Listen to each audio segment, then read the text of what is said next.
Assalamualaikum teman-teman, seperti biasa sebelum mulai Mimin mendoakan semoga teman-teman semua selalu dalam keadaan sehat walafiat. Oke, kali ini kita akan melanjutkan Martial Master versi novel bagian 1866. Bagi yang baru bergabung, selamat bergabung, dan bagi yang belum subscribe dululah agar Mimin tambah semangat lagi nih bikin videonya. Oke, kalau sudah kita langsung masuk ke isi ceritanya.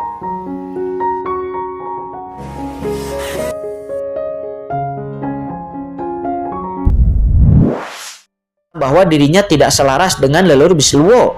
Sial, nilai apa yang dimiliki oleh Dewa Iblis Kekacauan Luo ini? Menurut Molly, seseorang hanya bisa mencintai seorang wanita tunggal, satu orang saja. Ini memalukan. Molly berkata dengan dingin, matanya melihat ke arah kejauhan. Molly tiba-tiba mengingat penampilan Master Iblis Api Merah, Qian, dalam benaknya. Seluruh orang itu tidak bisa untuk membuat Molly tergila-gila. Master Qian, Master Iblis Api Merah, aku pasti akan datang untuk menyelamatkanmu, kata Molly. Tatapan Molly nampak tegas. Mendengar itu, leluhur Bisluwo tiba-tiba menggigil. Sementara tidak jauh dari sana, Qin Chen melirik Kaisar Sime yang menawan dan berkata dengan tenang, "Bangun, kamu tidak perlu melakukan ini denganku. Kamu hanya perlu berlatih keras untuk meningkatkan kekuatanmu sesegera mungkin. Dan hadiahnya akan lebih sedikit. Bagaimanapun, akan masih ada pertempuran yang harus dihadapi."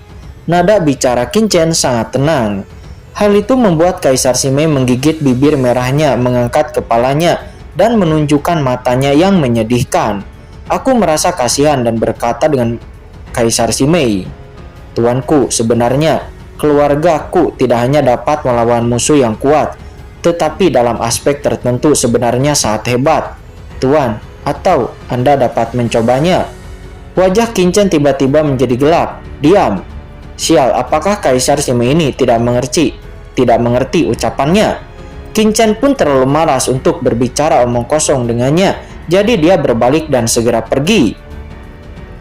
Kaisar Sime menatap sosok Qin Chen yang pergi, menjulurkan lidahnya yang basah dan menjilat bibirnya dengan ringan. Cepat atau lambat, aku harus memberitahu tuanku betapa hebatnya aku diranjang, gumamnya. Kemudian dia melirik Kaisar Agung Yoming yang tercengang dan sumber kaisar di tangannya. Matanya berbinar dan dia tersenyum lembut dan berkata, "Saudara Yoming, kamu sudah menjadi salah satu dari 4 kaisar agung. Lebih baik memberikan sumber itu kepada adik perempuanmu ini. Aku yakin aku akan berterima kasih." Mendengar itu, Kaisar Yoming bergetar seluruh tubuhnya dan kulitnya merinding. "Siapa bilang dia akan memberikannya? Aku akan berlatih dulu." Setelah mengatakan itu, Kaisar Yoming buru-buru berbalik dan pergi. 4 kaisar agung, sangat pelit, kata Kaisar Yoming. Dia mendengus, lalu kemudian menatap sumber 4 kaisar agung di tangannya. Matanya tak bisa menahan diri untuk tidak sedikit menggila. Dengan asal-usul ini, jika diberi cukup waktu, dia tidak hanya bisa memulihkan kultivasinya sepenuhnya, tetapi dia bahkan bisa membuat terobosan. "Senang sekali rasanya memiliki tuanku di sini," kata Kaisar Sime. Dia segera mundur dan berkultivasi dengan gembira. Di lain sisi, Qin Chen berjalan perlahan ke arah Molly. "Molly, iblis Qin Chen itu ada di sini." Suara tegang terdengar dari tubuh Molly. Itu adalah leluhur Bisluwo. Molly pun juga pulih dari perenungannya saat ini dan dia tiba-tiba berdiri dengan cepat. Dia gugup di dalam hatinya dan menatap Qin Chen dengan waspada. Saat ini dirinya berada di dunia kacau Qin Chen, dan jika Qin Chen punya niat jahat terhadapnya, maka dia hanya akan menjadi seekor ikan di dalam talenan yang siap untuk disembelih. Namun meskipun dirinya gugup, Molly tetap menjaga ekspresi tenang di wajahnya. "Apakah ada yang salah?" kata Molly. Dia berkata ringan dengan ekspresi acuh tak acuhnya. Qin Chen pun melirik Molly. "Kamu tidak perlu begitu gugup." "Siapa yang gugup?" kata Molly mendengus, otot-ototnya semakin menegang. "Jika kamu tidak gugup, mengapa kakimu begitu keras?" "Itu hampir tertanam di tanah," kata Qin Chen. Menatap kaki Molly, otot-otot di kakinya menegang, dan setengah dari kakinya sudah tenggelam ke dalam lumpur. Molly melirik kakinya sendiri, wajahnya langsung memerah dan dia menariknya keluar dengan tergesa-gesa. Aku tidak gugup. Itu, aku hanya berlatih jongkok. Jongkok, Qin Chen tidak bisa berkata-kata. Namun Qin Chen terlalu malas untuk berbicara omong kosong. Dan begitu Qin Chen mengangkat tangannya, segera seberkas sumber kaisarian di dunia dan juga sumber Kaisar Wu Yue langsung jatuh ke tangan Molly. Molly pun hanya bisa tertegun. Ini kamu... Qin Chen berkata dengan ringan. Kamu tidak perlu gugup. Ini belum aman. Aku akan melepaskanmu ketika aku sampai di tempat yang aman.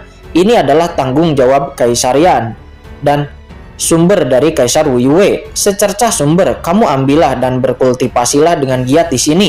Dan itu seharusnya dapat banyak membantu ataupun menginspirasimu. Aku tidak menginginkan barang-barangmu, kata Molly, wajahnya jelek. Dan dia secara tidak sadar ingin mengembalikan sumber itu kepada Qin Chen. Akan tetapi sebelum Molly bisa selesai berbicara, Qin Chen sudah berbalik dan pergi.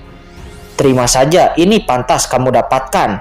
Aku, Qin Chen, punya keluhan dan dendam yang jelas. Jadi, kenapa aku harus peduli tentang ini? Terlebih lagi, meskipun aku tidak tahu apa tujuanmu datang ke dunia bawah, aku bisa belajar lebih banyak tentang musuh dan meningkatkan kekuatanku. Tidak ada salahnya untukmu menerimanya, kan? Suara itu pelan melemah sebelum kemudian menghilang, dan Qin Chen sudah sepenuhnya pergi, menghilang sepenuhnya dari pandangan Molly. Meninggalkan Molly yang hanya tertegun, dirinya melihat punggung Qin Chen yang telah menghilang, lalu ke asal-usul Kaisar Agung di tangannya. Mata Molly sedikit berkedip dan diam-diam menyimpan asal-usul 4 Kaisar Agung itu. Pria yang baik sekali. Lalu Bisluo tidak bisa menahan untuk tidak mendesah dalam tubuh Molly.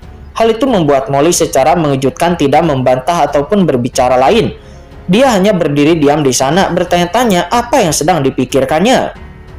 Leluhur Bisluo melanjutkan, ngomong-ngomong, keempat Kaisar Agung akan mencetak setengah dari poinku, kan? Lagi pula, tanpa aku sebelumnya, kamu tidak akan bisa mengalahkan Kaisar Si Huang dan membantu iblis Qin Chen itu. Pada titik ini, Leluhur Bisluo tiba-tiba menjadi sedikit bersemangat. Hei, Molly, apakah menurutmu aku orang nomor 1 di Dewa Iblis Kekacauan semesta purba? Lagi pula, aku juga orang kuat yang membunuh Kaisar Agung.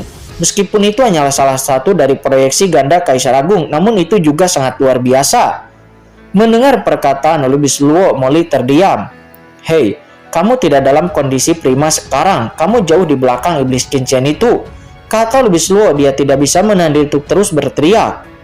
Diam. Kemudian hanya suara rengkekan Leluhur Bisluo yang tersisa karena Molly memarahinya dan langsung disegel jiwanya oleh Molly.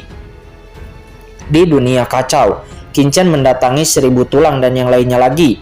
Cepat dan beri penghormatan kepada Tuan Muda Chen. Begitu Qin Chen tiba, sebelum dia bisa berbicara, 1000 tulang sudah berteriak kepada semuanya untuk berlutut. Kami semua telah menemui tuanku. Aku telah melihat Tuan Muda Chen. Tanpa mulut dari leluhur 1000 tulang. Saat ini leluhur hantu, leluhur bis darah, iblis tua Xuan Gui, leluhur patung batu, batu tua, serangga pemakan jiwa, serangga bermata 1000, leluhur naga Guilong, leluhur iblis tua Kongming, leluhur buaya spiritual, master penjara neraka, master domain jiwa, dan semua orang saat ini telah memberi hormat satu demi satu kepada Qin Chen. Mereka semua sangat bersemangat. Membunuh klon proyeksi dari 4 Kaisar Agung, kehormatan macam apa ini? Di masa lalu, mereka bahkan tidak berani memikirkannya. Akan tetapi sekarang, itu telah terwujud dengan bantuan Qin Chen. Bagaimana mungkin ini tidak membuat mereka semuanya sangat bersemangat? Pada saat ini, hati semua orang dipenuhi dengan kegembiraan dan mereka takut Qin Chen tidak akan ragu untuk meminta mereka mati secara langsung. Kalian tidak perlu terlalu sopan, kata Qin Chen mengangkat tangannya dan seketika membantu semua orang untuk berdiri, lalu melambaikan tangannya lagi dan boom. Di tangan Qin Chen aura mengerikan tingkat Kaisar Agung menghilang dan asal-usul dari banyak proyeksi Kaisar Agung segera muncul di tangan semua orang secara instan. Ini adalah kekuatan asli yang tersisa di tubuh banyak Kaisar Agung dunia bawah di Komando Laut Mati. Kalian semua dapat memilih untuk berkultivasi sesuai dengan atribut kalian masing-masing, sehingga dapat meningkatkan kekuatan kalian sesegera mungkin, kata Qin Chen. Begitu Qin Chen mengangkat tangannya, dia langsung mengirimkan asal-usul Kaisar Agung ini kepada semua orang. Leluhur 1000 tulang, kalian dapat membagikannya, kata Qin Chen dengan ringan. "Yah, baik Tuan Muda Chen. Aku pasti akan menepati amanat dari Tuan Muda Chen," kata Seribu Tulang. Dirinya begitu gembira hampir menyeringai. Sial, ada begitu banyak asal-usul Kaisar yang agung. Ketika dia bekerja dengan Kaisar Yoming sebelumnya, meskipun dia memiliki status yang luar biasa di dunia bawah, namun dia hanya berpura-pura sedikit. Tetapi, kapan Kaisar Agung memberikannya sumber Kaisar Agung seperti yang dilakukan Qin Chen? Dia merasa sangat menyenangkan untuk mengikuti Tuan Muda Chen. Para master lain dari area Telarang juga gemetar karena kegembiraan. Jika mereka bisa mendapatkan jejak asal-usul Kaisar, maka kultivasi mereka pasti akan membuat terobosan, dan mereka akan dapat melihat ranah Kaisar lebih jauh. "Berkultivasilah dengan keras, masih ada pertempuran yang akan menunggu," kata Qin Chen. Dia mengingatkan. "Ya baik, jangan khawatir. Tuan Muda Chen bawahan akan berkultivasi dengan baik." Seribu Tulang tampaknya telah memikirkan sesuatu dan tiba-tiba menyarankan, "Tuan Muda Chen, sebenarnya Anda dapat membiarkan Tuan Agung Yoming mengajar semua orang sendiri, lagi pula dia sedang menganggur. Dengan ajaran darinya, kekuatan semua orang pasti akan meningkat lebih cepat dan mereka juga dapat menghindari banyak jalan memutar." Sebagai ahli Kaisar Agung, persepsinya tentang takdir sangatlah tajam. Begitu Seribu Tulang mengucapkan kata-kata ini, seketika kata-kata ini pun terlintas di benak Kaisar Yoming. Dalam kehampaan, Kaisar Yoming melihat asal-usul Kaisar Uyue dan Kaisar Yan di tangannya dengan sangat bangga. Namun ketika dia mendengar ini, wajahnya tiba-tiba menjadi gelap. "Sialan, cari pekerjaan sendiri. Mengapa kita belum tahu bahwa leluhur dunia bawah Seribu Tulang ini memiliki tulang pengkhianat seperti itu?" Sementara di bawah, Qin Chen tidak bisa menahan perasaan terharu ketika dia mendengar saran dari Seribu Tulang. Tak perlu dikatakan, ini benar-benar ide yang bagus. Meskipun leluhur batu memiliki bakat yang bagus, namun kali ini mereka menggabungkan yin dan yang di dunia kacau dan memperoleh asal-usul Kaisar. Masih sangat sulit untuk membuat terobosan. Bagaimana bisa begitu mudah untuk menerobos ranah Kaisar Agung? Tetapi akan jauh lebih mudah jika Kaisar Yoming yang merupakan salah satu dari 4 Kaisar Agung memberi mereka semuanya bimbingan. Setidaknya tingkat keberhasilannya bisa menjadi 2 kali lipat. Memikirkan hal ini, Qin Chen segera berkata, "Yoming." "Yah, aku di sini tuanku," kata Kaisar Yoming. Dia langsung muncul di sebelah Qin Chen. "Apakah ada yang salah?" kata Kaisar Yoming. Qin Chen melirik Kaisar Yoming, bertanya-tanya bagaimana dirinya tidak tahu pikiran kecil dari Kaisar Yoming. Dengan kekuatannya, bagaimana mungkin dia tidak mendengar apa yang dikatakan oleh Seribu Tulang sebelumnya? "Selanjutnya, kamu akan mengajari mereka semua cara berkultivasi, sehingga mereka dapat dengan cepat mengendalikan kekuatan asli Kaisar. Belum lagi menerobos ranah Kaisar, setidaknya membiarkan mereka menjadi ahli Kaisar Semu. Begitu semua orang yang hadir menjadi ahli Kaisar Semu, maka kekuatan pedang Excalibur Qin Chen pasti juga akan meningkat pesat." "Jangan khawatir, aku akan mengurusnya," kata Kaisar Yoming. Dia tertawa.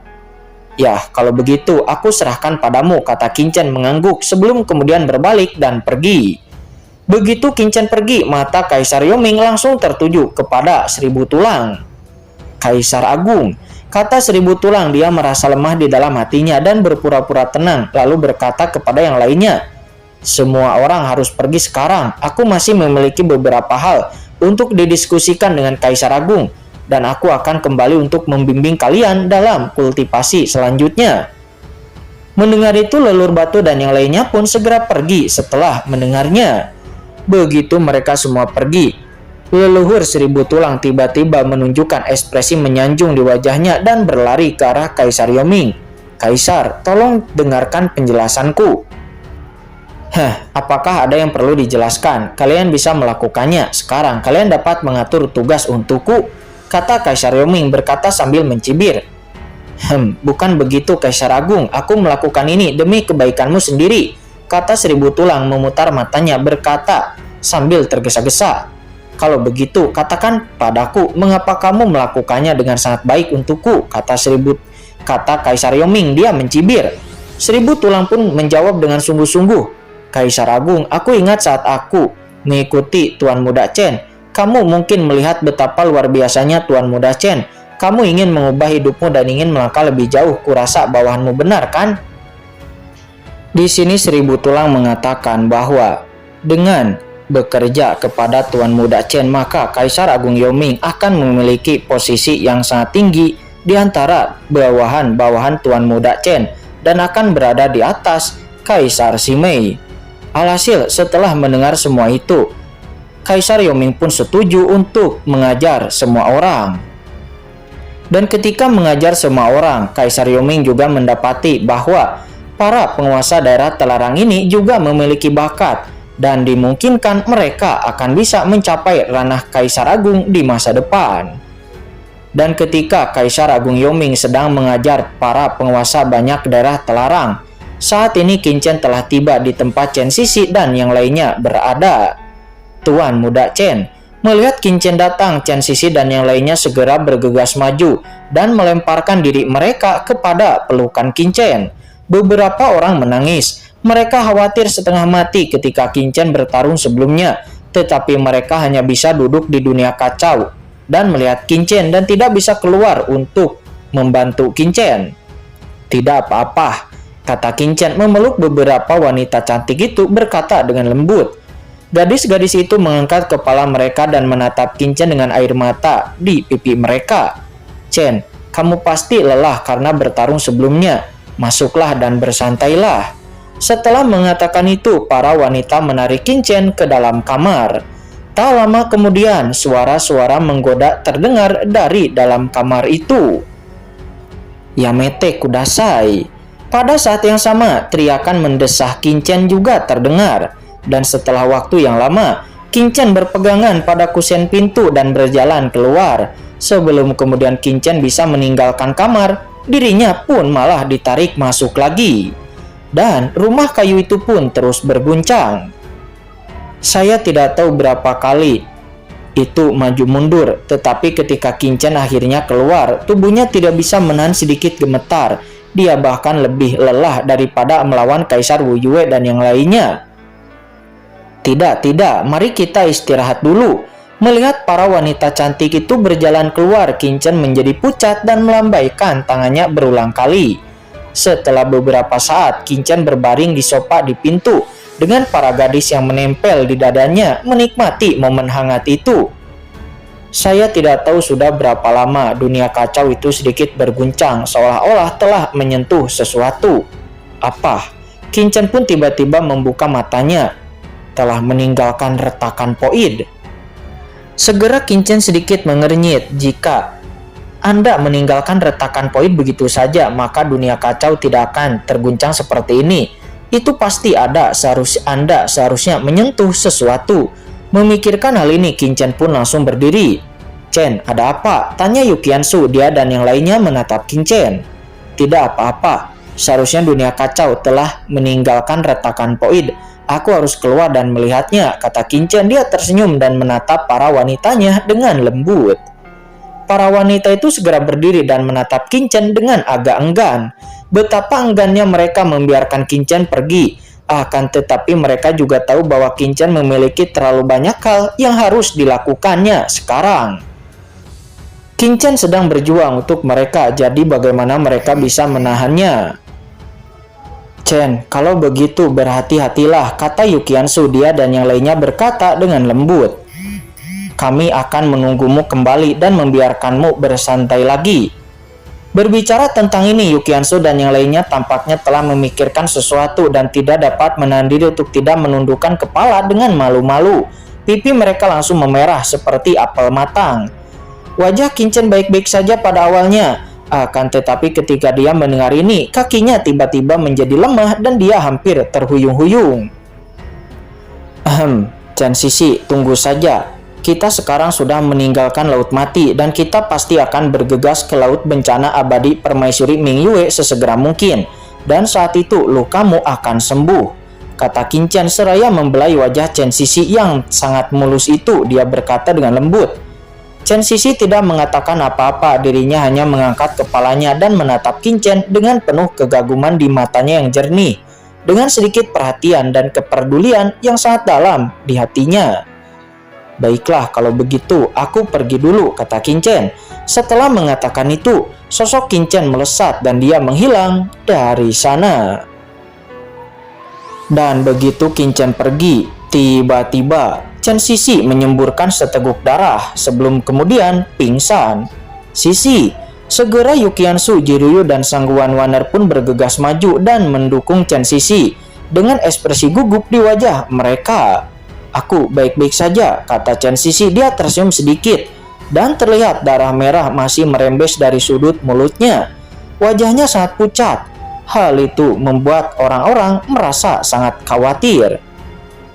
Sisi, kenapa kamu tidak memberitahu Chen tentang lukamu ini?